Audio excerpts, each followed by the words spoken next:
Hello, fifth grade. In this video, I'll be talking about our final book of the year, which is The Door in the Wall by Marguerite d'Angely.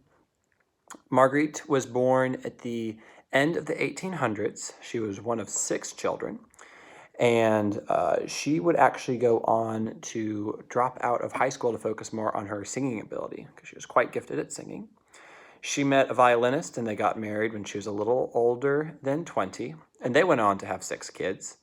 And by the time she died, just before she was 100, she had over 10 great-grandchildren still alive.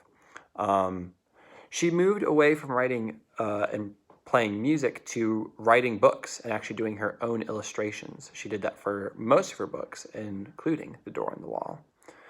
The Door in the Wall is a story that takes place in the height of the Middle Ages, about where we're going to get to in history if you're following along with the Veritas cards, during the Black Plague or the Black Death, which is when just a ton of people in Europe passed away from this sickness that they didn't know very much about, didn't know how it was spreading or exactly how it was, how it developed. So very scary, and the story focuses on a boy named Robin and his experience during that plague. So it's not quite as action heavy as King Arthur. There's not obviously bad guys and good guys. But in this book, it does a really nice job of pulling out some themes of what Robin, the main character, learns through this disease and his own personal problems with it.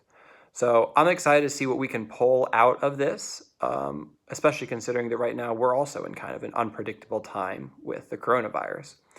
Not as serious as the Black Death, but it's still a time of unknown, and how do we handle that? So if you haven't already, look through the book, notice the pictures that she actually drew herself. She won an award for this book, the Newbery Medal, which is given to authors who write children's books.